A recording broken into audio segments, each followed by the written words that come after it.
Since March 5, 2011, Syria has been engulfed in a bloody civil war between the Assad regime and the Free Syrian Army. In 2013, ISIS also began to capture land in Syria, creating more conflict in the country. Since the start of the war, the UN estimates the death toll to be around 220,000 casualties, including over 11,000 children. Over 3 million people have fled to neighboring countries, and 6.5 million people are internally displaced.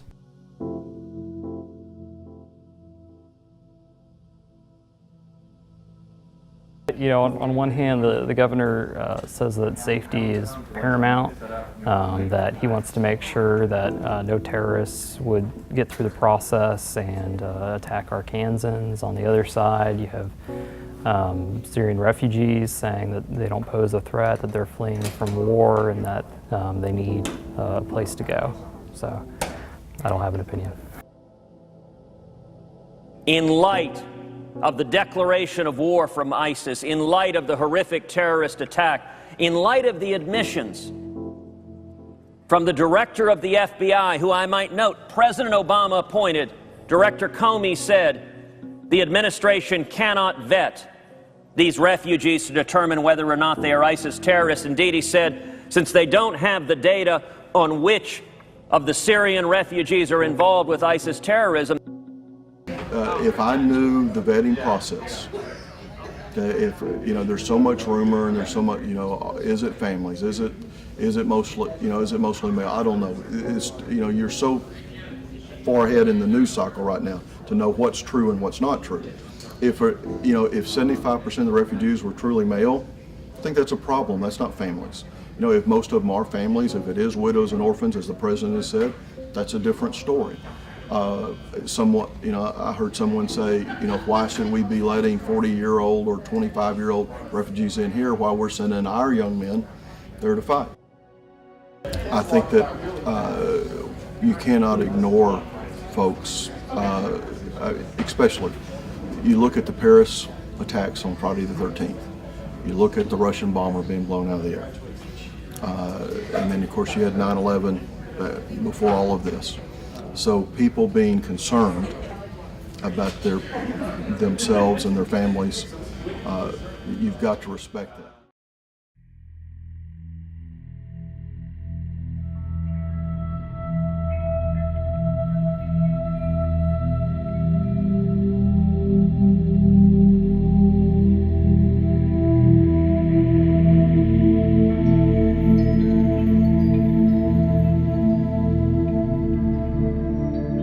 Just to not fall down to the terrorist game and to fulfill our moral obligation toward this. We are, at the end, this country is built of immigrants, and we have to help these people because they are in need and they are in desperate needs to be helped there. And I hope that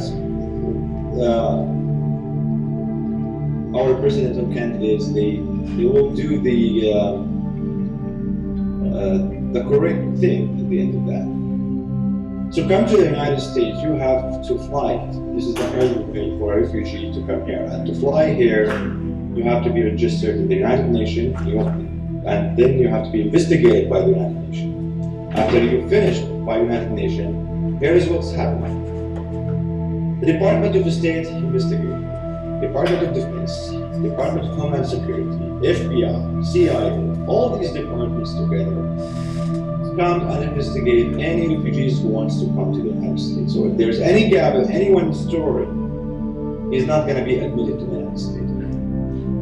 So for the refugees, it is not that difficult to know who really in need to help here, or who want to do harm. And it will be a stupidest idea for a terrorist to come through the United Nations and register himself and wait for a few years to be admitted to the United States and to become a refugee.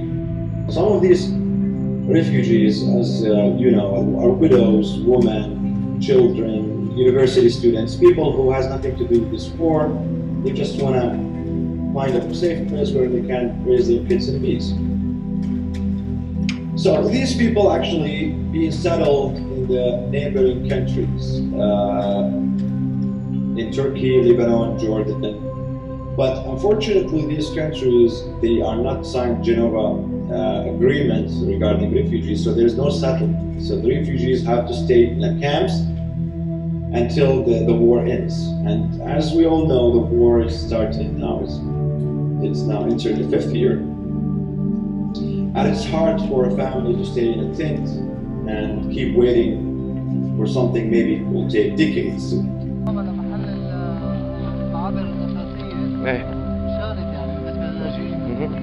Okay, لحظة بس.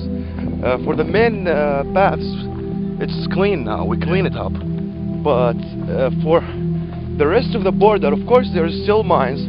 But now we focus on the refugees path. So